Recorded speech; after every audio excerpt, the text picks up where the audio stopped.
최고치 경신한 게 또 있더라고요. 네. 바로 이재명 대통령 지지율인데요. 취임 후 최고치를 경신했고 모든 지역 연령대에서 상승을 했어요. 리얼미터 기준으로. 네, 네. 65.5%고요. 리얼미터가 공개한 지난주 같은 조사보다 3.6%포인트 상승했고 부정평가는 2.8%포인트 하락한 30.0%였습니다. 네. 전용기 위원 박수로 맞이합니다. 네. 아, 요새 좋아. 반갑습니다. 국조특위에서 전투기 맡고 있는 전용기입니다. 아, 요새 좋아요. 아, 저 영상 보면 시원시원해. 시원시원하시고 논리도 너무 그냥 단단합니다. 국민의힘이 꼼짝 못하게 꼼짝 그냥. 못해요. 예. 근데 그 자리에 가 있으면 승질이 안 날 수가 없습니다. 아, 좋아요. 보고 계신 분들도 화가 날 텐데 바로 네. 앞에 두고 있으면요. 참을 수가 없습니다. 와, 좋습니다. 네. 자세한 이야기 잠시 후에 다뤄보도록 하고요. 요거 잠깐 좀 다루고 가겠습니다. 이재명 대통령이 어제 이제 해외 순방을 떠났는데 네. 떠나기 직전에 지시한 게 있어요. 네. 우리나라에는 이제 특별 감찰관이라고 하는 제도가 있습니다. 대통령 친인척에 대한 비위 행위에 대해서 감찰하는 자리입니다. 이 대통령 입장에서 상당히 불편하거든요. 네. 이 제도가 그렇지 네. 않겠습니까? 그런데 이게 이제 국회가 추천하면 대통령이 지명하고 임명하는 그런 자리입니다. 그런데 이재명 대통령은 공약 사항이기도 하고 네. 그 전에도 계속 얘기를 했어요. 근데 맞아요. 이번에 떠나기 직전에 또 지시를 했습니다. 특별감찰관 국회에 추천해달라고 요구를 좀 해라. 맞습니다. 관련해서 비서실장이 발표를 했는데요. 함께 보고 오겠습니다. 이재명 대통령은 공직기강을 확립하고 국정 운영의 투명성을 제고하기 위해 국회가 특별감찰관 임명 절차를 개시해 줄 것을 다시 한번 요청하셨습니다. 이재명 대통령은 작년 7월 취임 30일 기자회견에서 대선 공약이었던 특별감찰관 임명 추진에 대한 입장을 밝히신 바 있고 저 역시 작년 12월 국회에 특별감찰관 후보 추천을 요청했었습니다. 이재명 대통령은 모든 권력은 제도적 감시를 받아야 한다는 민주주의와 국민주권의 원칙 아래 특별감찰관 임명이 반드시 필요하다고 생각하고 계십니다. 대통령이 확고한 의지를 표명한 만큼 국회가 조속히 관련 절차를 개시해 주기 바랍니다. 감사합니다. 대장동 사건으로 좀 넘어가 볼까 하는데 대장동 사건 조작 기소의 근거로 민주당이 지금 제시하는 게 뭐 너무 많은데 네. 대표적인 게 한 3개쯤 됩니다. 자, 먼저 2기 수사팀 정식 인사 전에 사건 기록 검토한 정황이 있고, 자, 이어서 대장동 1기 수사팀이 증언했죠. 수사팀 교체 후에 이재명 대통령 공범 포함시켰다. 2기 수사팀이. 네. 자, 그리고 세 번째가 이재명 대통령이 미의권 상태였는데 그 당시에 유동규 내연녀 압수수색하면서 입건도 되지 않은 이재명 대통령을 압수조사의 피의자로 적시를 해놨다. 그겁니다. 앞에 거, 예, 여기 제가 하나하나 이제 그러면 살펴보겠습니다. 네. 윤석열 정부로 바뀌고 대장동 수사팀이 바뀌어요. 네. 근데 2기 수사팀 정식 인사 전 사건 기록 검토 정황이라고 써 있잖아요. 네. 근데 대장동 수사팀이 바뀌기 전부터 사건 기록을 어미준이가 검토를 한 정황이 나와버렸어요. 나온다, 어미준. 이거는 완전히 불법이거든요. 자, 관련해서 국회 영상 함께 좀 보겠습니다. 윤석열 정권은 대장동 사건을 이재명 직위기로 사용하기로 마음먹고 22년 7월 4일 어미중 강백신 두 부장검사를 반부패 13부장에 배치합니다. 그런데 이 두 사람을 정식 인사하기 2개월 전에 22년 5월 중앙지검 직무대리로 발령을 냈고 서울고검의 사무실을 배정하고 대장동 수사 기록을 주임검사인 정용환 부장검사의 허락도 없이 무단으로 기록을 검토하고 수사를 기획합니다.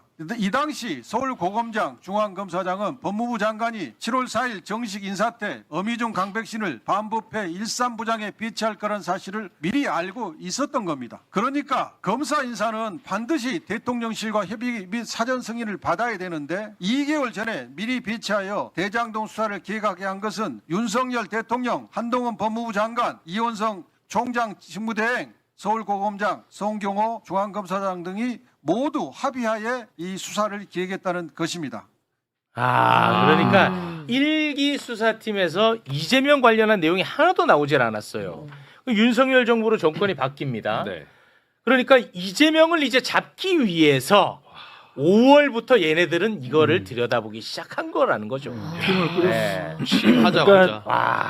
송경호가 이제 5월 23일 날 딱 임명이 돼요. 이때부터 이거는 문재인 정권과 야당에 대한 선전포고라고 그렇게 받아들이고 있었어요. 그래서 이제 저 사람들이 이제 진짜 짓밟을 거다. 우리가 생각도 못한 일이 벌어진다.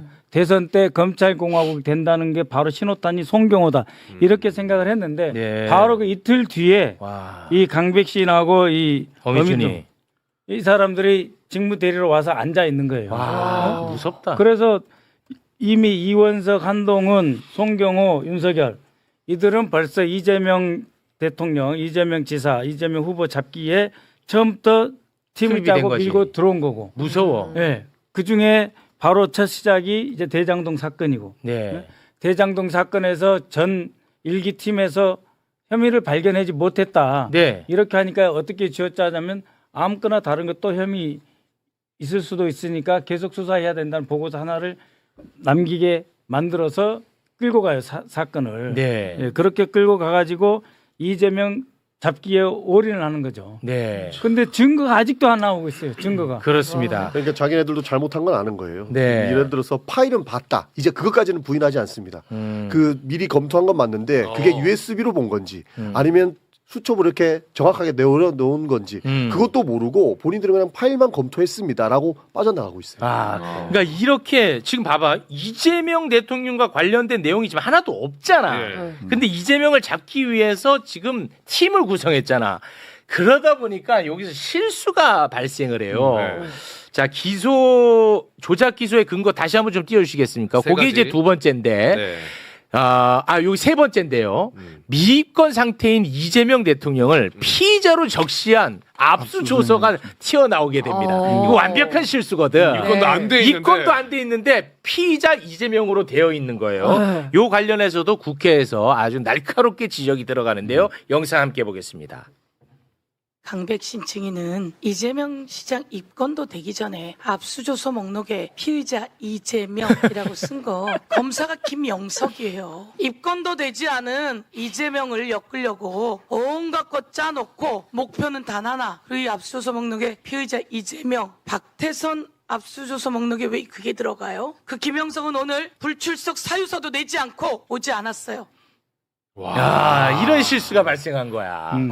그걸로 와. 말이 세 번이 바뀌어. 처음에 구자현 검찰총장 직무대리가 나왔을 때는 네. 저거는 잘못 기록한 겁니다. 네. 실수로 피의자라고 하면 안 되는데 잘못 기록한 겁니다 하고 빠져나가려고 그랬어요. 네. 그러니까 공문서에 잘못 기록할 수 있느냐 그랬더니 어쨌든 잘 모르고 잘못 기록한 겁니다. 그렇게 했어요.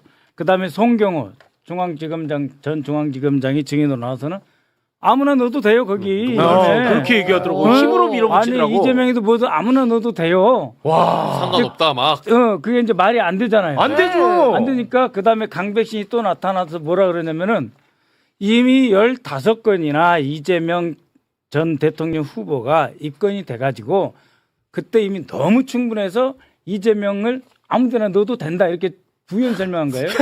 그러면 이게 뭔 말이 되냐면은 이게 10월 22일인가 됐으니까 약 150일 만에 이 자들이 정권 잡은 지 150일 만에 15건의 입건을 어떻게든 만들었다는 이야기가 되잖아요. 네. 그리고 15건 입건해 놨으니까 아무데나 털어가지고 이재명 대통령 후보하고 관계없는 아무나 털어가지고 압수한 그거를 전부 이재명 창고에 다 갖다 집어넣어놨다는 이야기잖아요.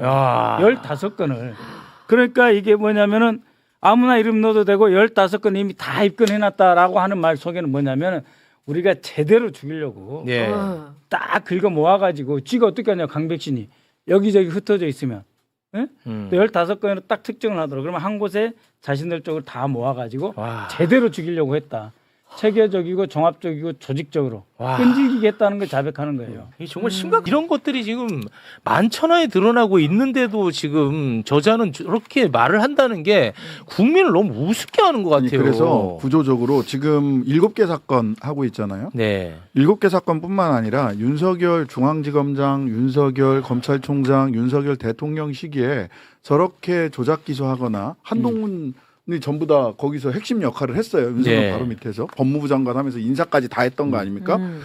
그 시기에 검찰권 오남용 사건을 전부 다 진상조사해야 된다고 저는 생각을 해요. 네. 문재인 정부 시절에 검찰청에 과거사위원회가 있었어요. 그건 이제 법무부 장관 훈령으로 만들었던 과거사위원회예요. 거기서 김학의 사건 쭉 파들어가고 있었는데 그때 윤석열 총장이 그걸 뒤집은 게 김학의가 불법적으로 나가려고 했잖아요. 네, 그 잡았잖아. 그때 그거 잡았잖아. 근데 네. 오히려 그때 잡았던 사람들을 전부 다 때려잡아가지고 그렇죠. 전부 다 기소했죠. 맞습니다. 5년 걸려서 다 무죄 받았어요. 무죄 나왔어. 끝났어. 네. 이규현, 차규근, 이광철 이런 사람들이거든요. 근데 그때는 이제 훈령으로 했는데 그게 아니라 저는 국회에서 특별법 만들어서 과거사, 검찰 과거사, 진상조사 다 해서 강백신이 더 이상 저렇게 국회에 나와서 큰 소리 치고 국회의원 앞에서도 그런 소리 하는 것들을 죄송합니다. 그런 일들이 다시는 벌어지지 않도록 정말 단단히 뿌리를 뽑아야 돼요. 네. 그렇습니다. 국정조사가 한 일주일 정도 남았는데 이제 네. 특검으로 가야 됩니다. 가야 되겠죠. 네, 특검으로 네. 가서 이 책임을 안 물을 수가 없는 상황이 그렇습니다. 됐어요. 지금 민주당 차원에서는 이제 뭐 고발도 하고 예. 있고 계획하는 것 같은데 이건 뭐 특검 사안이라고 보시는 거죠. 그렇습니다. 지금 예. 고발은 고발대로 진행을 하고요. 네. 위증은 또 위증대로 고발을 할 거고 추가적으로 특검에 대한 법률안 논의가 지금 이미 시작이 됐습니다. 아, 됐어요? 그렇습니다. 네. 국정조사는 국정조사 가는 드라이브를 세게 걸고 있을 때 네. 원내 지도부 차원에서 이제 특검법을 논의하기 시작했습니다. 다행입니다. 뒤늦었지만 우리가 너무 고발을 다행입니다. 해도 공수처에서 그냥 뭉개버리면 끝이거든요. 그러니까요. 그래서 특검을 가야 된다는 주장을 저희가 하고 네. 있는 거예요. 단 한 번이라도 처벌의 역사가 있으면 그러니까. 이런 저런 검찰총장 대행 같은 모습은 안 볼 수 있잖아. 지금도 법과 원칙에 따라서 수사했는데 왜 국회의원들이 많이 물어보니? 아니 그럼 물어보지 안 물어봐 그러면 아니, 어디 그러니까 법과 때릴까? 원칙에 따라 말 안 하는 게 있죠. 조작해서 우리 마음대로 수사한 거예요. 그렇습니다. 네. 근데 이 얘기를 하면 엊그제도 뭐 중앙일보 보니까 무슨 뭐 파산청이니 뭐니 뭐 검찰들이 전부 다 사기가 떨어졌고 민생 사건 처리를 못한다 그런 얘기를 하는데 그러려면 소위 조작 기소 사건을 위해서 이재명 대통령님에 대한 그런 사건들 전체적으로 보면 투입된 검사가 200명이에요. 200명. 대략 200명이에요. 그 200명 거기다가 때려박지 않았으면 민생사건 수사 잘하고 있었을 거예요. 전체 검사 한 2,000명 남짓인데 그중에 10%를 한 사람 때려잡는 데다가 집어넣었어요. 네. 그래놓고 무슨 뭐 검사들이 일이 많고 어쩌고 저쩌고 그런 소리 하시는지 난 근데 납득할 수가 없어요. 그 한 사람을 잡는 문제가 아니라 대한민국 민주주의를 훼손한 사건입니다. 그게 핵심이에요. 그런데도 아직도 저렇게 검사 편들을 들고 있어. 나는 이거 너무 화가 나. 다 자기가 공범이라고 스스로 막 자백하고 있는 거예요. 저도 그렇게 보입니다. 네. 공범 자백 중. 윤석열이 홍장원 차장에 전화해서 여인형 체포명단 싹 따봐줘 뭐 했잖아. 네. 그런데 진짜 윤석열은 이게 사실이면 이건 뭐 그냥 최소 무기징역 아닙니까? 네. 그럼 이럴 때는 어떤 카드를 꺼낼까요? 그동안에 항상 윤석열이 해왔던 방식이 있죠. 그래. 여인형한테 떠넘기자. 여인형한테 떠넘깁니다. 네가 가라. 그런데 그마저도 홍장원은 용서치 않습니다. 요거 통쾌하거든요. 네. 함께 보시죠. 대통령도 뭐 다 아시잖아. 검사장을 오래 한 거. 근데 다시 한번 생각해 보면 야 이게 대통령이 지시해서 위치 추적 같은 거를 하게끔 한다는 게 곰곰이 생각해 보면 좀 어색하고 좀 이상하지 않았냐는 걸 묻는 거예요. 그냥. 생각을 묻는 거예요. 지시하지도 않았는데 네. 일개 군의 삼성 장군인 밤쪽사령관이 이재명 야당 대표, 우원식 국회의장, 한동훈 여당 대표를 체포 구금해서 방첩사 구금시설에 구금하고 심문하겠다고 하는 거는 방첩사령관 혼자 생각이란 말씀이십니까? 아니 그게 요즘입니다. 그 요지인데 예. 여인형 방첩사령관도 증인한테 이런 실시간 위치 추적 부탁하는 거 보니까 이 친구 이거 좀 이상하다 생각이 들었으면 피고인 부하에게 피고인. 책임을 전가하시는 건 아니죠? 아니 그 얘기를 하는데 지금 아니에요. 피고인 부하한테 책임 전가하는 거 아니시죠? 아니 그게 아니고 아이고 여러분들끼리 얘기하세요. 이번 판도 졌다. 저거를 사실 지기현 부장판사가 해야 되는데 그러니까. 정말 홍장원 있어. 증인 대단하네요. 진짜 멋있네. 지기현은 그냥 뭐 배고프세요? 뭐 좀 쉬었다 하지 밥 먹까지 이런 얘기 하고 있는데. 아니, 이게 진짜 촌철살인 같아. 근데 너무 쓰레기 아닙니까 솔직히 그러니까. 윤석열. 너무 명백한 거짓말 그리고 책임 떠넘기기. 책임 전가. 야 정말. 근데 통쾌하긴 하네요 진짜. 통쾌합니다. 촌철살인. 그러니까 피고인이라고 칭을 하더라고. 난 그게 좋았어요. 네. 피고인. 그럼 누구한테 법정 떠넘기나요? 안에서는 공식 명칭 피고인이에요. 예. 그 본인이 아니 그 얘기하는 게 아니고 그게 요지입니다. 아니 그게 요지는 맞는데 뭔 소리를 하는 거야? 고분고분해. 상대가 세면 고분고분합니다. 예. 윤석열이 요렇게 달아줘야 돼. 맞아요. 세게 달아야 돼. 그렇습니다. 자 그리고 체포 명단에 국회의원 이름이 들어가 있으면 이 역시 윤석열은 최소 무기징역입니다. 그렇죠. 네. 그러면 윤석열은 이거를 어떻게 해야 될까? 이게 좀 애매하거든. 윤석열 누군가한테 떠넘겨야 되거든. 누구한테 넘길 수가 있지? 간첩한테 떠넘기자. 에이 모르겠다. 간첩한테 떠넘기자. 함께 보시죠. 싹 다 잡아들이라고 한 것은 반국가 단체였다라고 말씀하신 거지 않습니까? 아니 본인이 반국가 단체 나는 그때 예, 반국가 간첩이라고 하셨습니까? 그럼요. 간첩을 잡아. 단체 아니 난 누굴 저는 잡아들이라고 하신 겁니까? 내 그 계엄 선포 담화문을 보고 네. 증인은 그 내가 다 잡아들이라는 얘기에서 이거를 반국가 단체로 이해를 했다고 지금 아까도 계속 얘기를 하셨잖아요. 네. 네. 그러니까 반국가 단체라고 하는 것이 바로 이 대공 수사 대상이 되는 뭐 간첩이라든가 방첩 수사의 대상이 되는 사람들 아니겠어요? 그러면 저기 이재명, 우원식, 한동훈 반국가 단체나 간첩은 아니지 않습니까?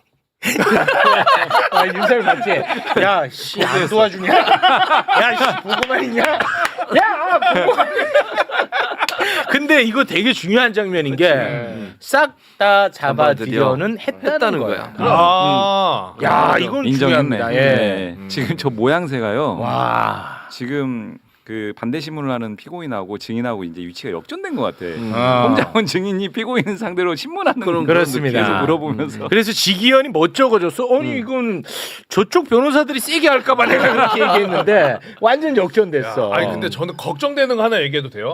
좋아요. 지금 우리 최 차장님이 얘기하신 것처럼 이거는 그 말은 했다라는 거야라는 이야기 하셨잖아요. 그렇습니다. 근데 지기현은 이걸 못 알아듣고 있을까봐 혹시나 했다는 거네 이런 게 아니라 저 점심시간 몇 시간 뭐 이러고 있을까봐 혹여나. 그럴까? 재판장이 이걸 알아 먹어야. 아니 근데 이거는 누가 봐도 그냥 이거 인정한 거잖아요. 그냥 안 들려 이러고 있을 수도 있어요. 이게 걱정되는 거. 요거는 나는 거의 이제 자백으로 봤거든요. 협의이지 요거는. 사실은. 그러니까 싹 다 잡아들이라는 했는데 그 대상이 본인이 이제 간첩이다 이렇게 얘기한 거잖아. 그런데 실제로 메모가 이게 홍장원 차장한테만 간 게 아니잖아요. 네. 경찰청장한테도 갔고 다른 그렇습니다. 사람한테도 갔고 세 다 명한테 갔어요. 갔어요. 네. 그 여인형 그 핸드폰에도 나와 네, 있고. 복수로 확인이 됩니다. 그러니까 이건 부인할 수 없어요.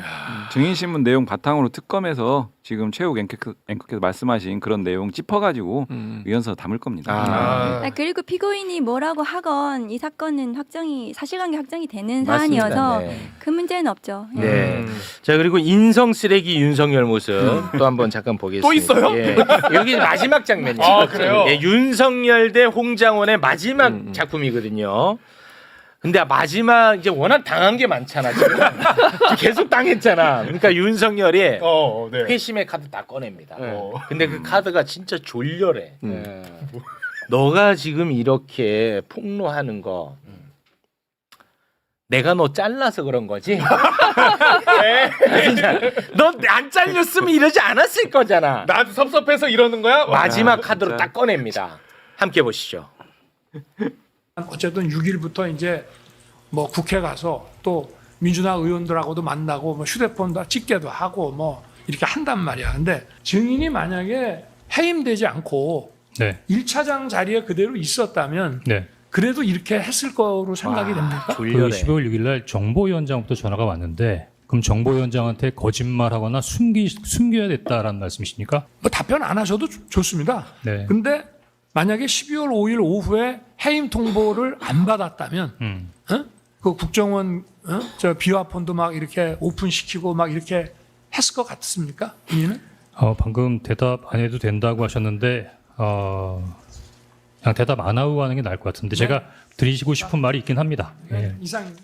이상입니다. 혹시 를 마치겠습니다.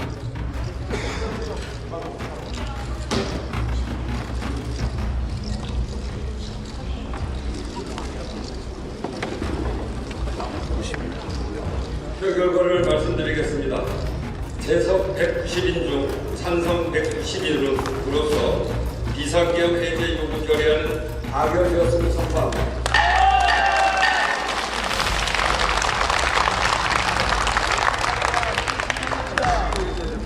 조금 전 국회의 계엄 해제 요구가 있어 계엄 사무에 투입된 군을 철수시켰습니다. 바로 국무회의를 통해 국회의 요구를 수용하여 계엄을 해제할 것입니다.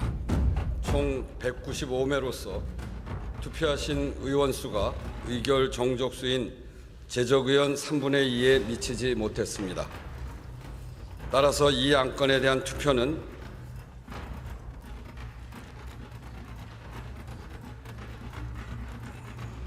성립되지 않았음을 선포합니다.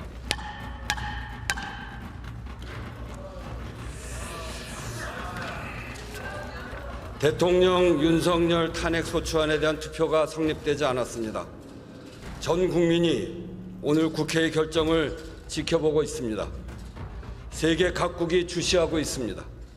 이토록 중대한 국가적 사안에 대해 투표조차 이루어지지 않은 것은 매우 유감입니다. 민주주의는 내용도 중요하지만 절차도 몹시 중요합니다. 이 사안에 대한 투표 불성립은 국가의 중대사를 놓고 가부를 판단하는 민주적 절차조차 판단하지 못한 것입니다. 국회를 대표해 국민께 죄송합니다. 산회를 선포합니다. 여러분, 이 날을 반드시 기억해야 합니다. 저들이 아무리 흔들어도 우리는 흩어지지 않습니다. 과거의 죄악을 심판하고 이재명 정부의 성공을 지켜내는 힘은 오직 여러분의 손가락 끝에 달려 있습니다. 이 영상이 저들에게 무서운 경고가 되도록 널리 퍼뜨려 주십시오. 민주전선 TV는 여러분들과 함께 끝까지 전선을 지키겠습니다. 다음 영상은 더 시원한 사이다로 돌아오겠습니다. 구독과 좋아요 부탁드립니다.